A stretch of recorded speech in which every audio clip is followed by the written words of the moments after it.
Hello guys! Maulan at malamig ngayon.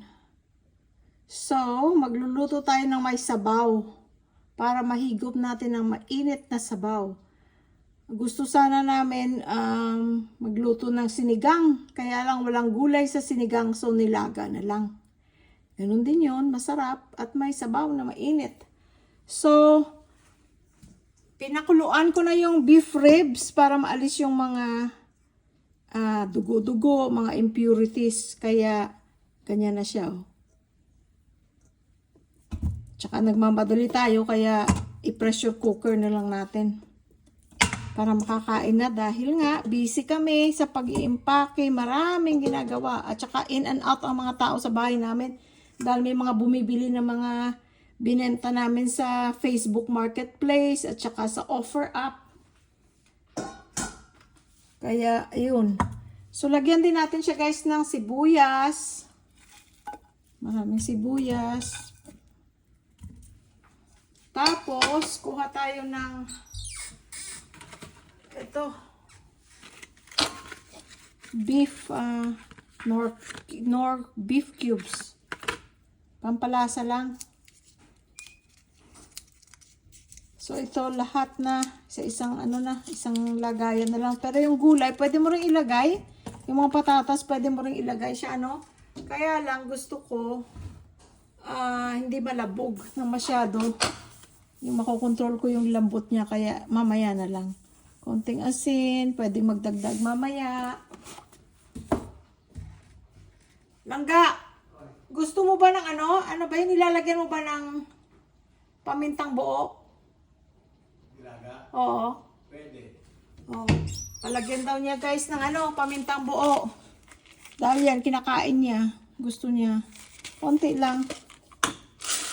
Ako gusto ko rin pero hindi ko kinakain yan. Gusto ko lang yung lasa niya sa sabaw. Kahit konti lang ganun. Oh. Tapos, lagyan na natin ng tubig. So, pwede itong iluto kahit saan, sa uling, sa gasol, kung saan mo man gusto. Kaya lang, kung medyo matigas yung karne mo, nako, maubos ang gasol. Okay, sandali lang kuha tayo ng tubig. So guys, kung nagpe-pressure cooker, kung anong sabaw na, ang dami ng sabaw na gusto mo, yun na ilagay mo kasi hindi siya nababawasan na. Hindi siya nag-evaporate.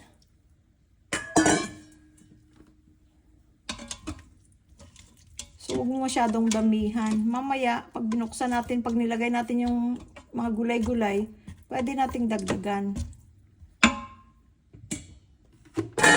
Ay, sorry sa ingay. Ay, baliktad.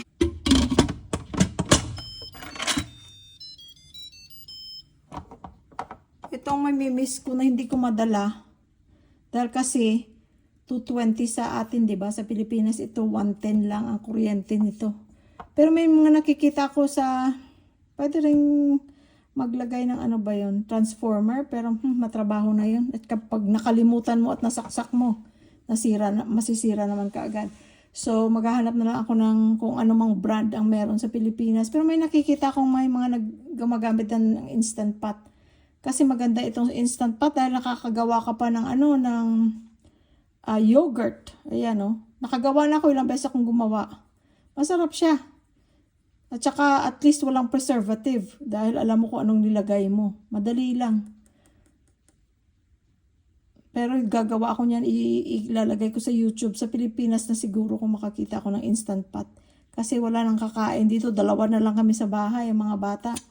Wala na. So, sino pang kakain ng yogurt? So, ito ipipressure cook na natin. Pressure cook pala ito. Ayan. Lagyan lang natin. High pressure na siya, Lagyan lang natin muna ng mga 35 minutes. Pwedeng magdagdag dahil kasi sorry, may umuubos. Naubo ka ba? Lagay lang natin ng 35 minutes. Pwedeng magdagdag mamaya. Dahil kasi gusto mong malambot ang karne pero ayaw mo naman ng talagang latang-lata na. Hindi na masarap yun. Okay, so i-on na natin. Ayan, naka-on na. So, balikan natin siya mamaya, guys. Okay, guys, let's check kung okay na yung lambot, kung malambot na siya. Tingnan natin. Ay, may lambot na. Pero konti pa siguro, guys. Pero tikman natin ang lasa para ma-adjust natin, no?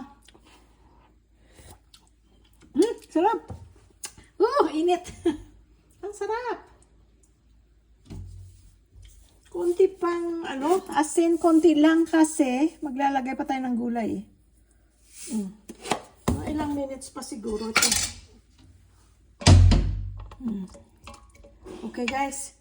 Balik natin ang takip.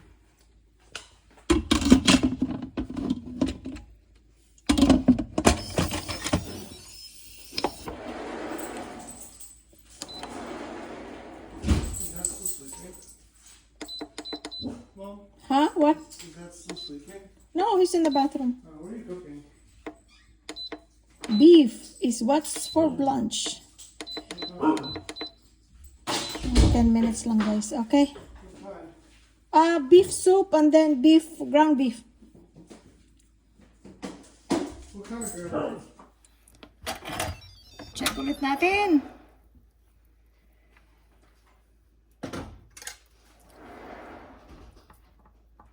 Malambot na.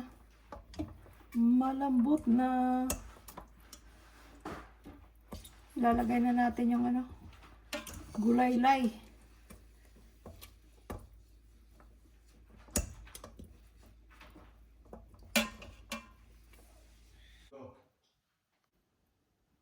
Okay, guys. Lagay na natin ang ating carrots and patatas.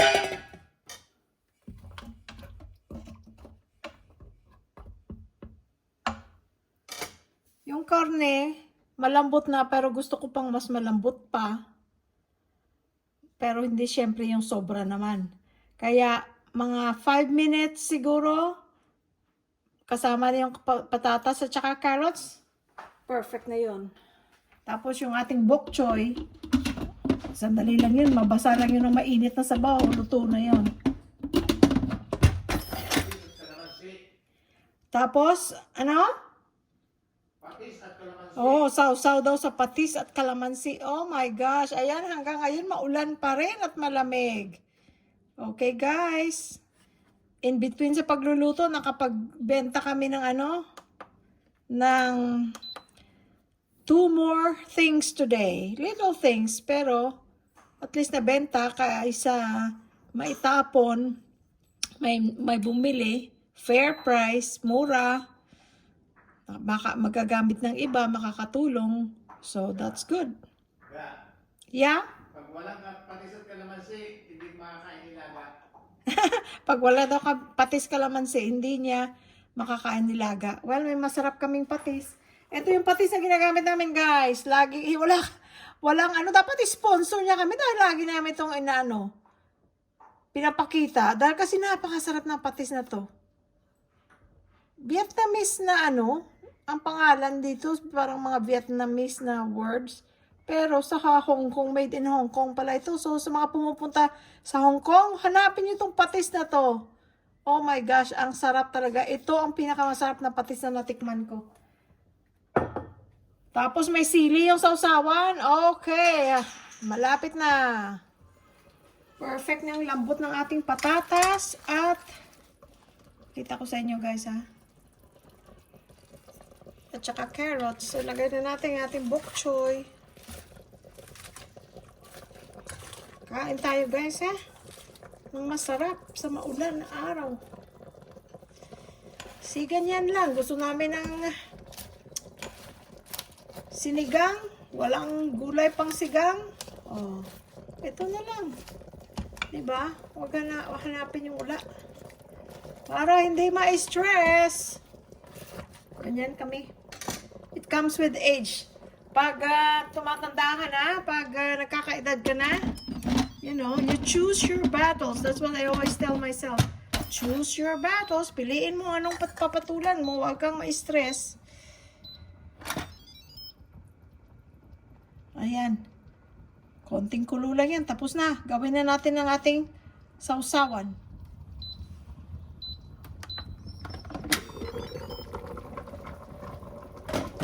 Okay, naririnig yung kulo, guys. Ang sarap ng ano niya, oh. Kulo niya. Ayan na. Oh. Ay, sorry. Ayan na. Konting kulo pa. Kasi ayoko nang masyadong malabsa yung gulay. Konting kulo lang. In the meantime, gawin natin ang ating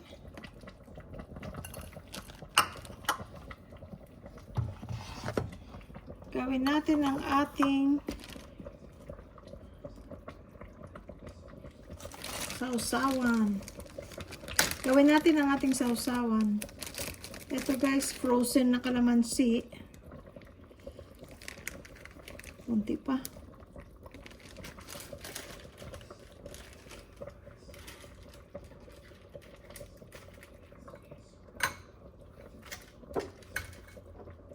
Tapos, patis. Patis is life. Kaya lang, wag pa sobra. Baka mamaga ang inyong paa. Hindi mabuto ito sa puso pag masyadong maalat. Tsaka wag lagi. And, final touch of dalawang maliliit na sili. Pero napakaanghang yan, guys.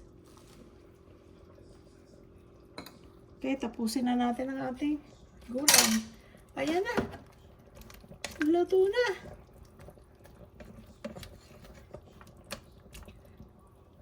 Hain na natin, guys,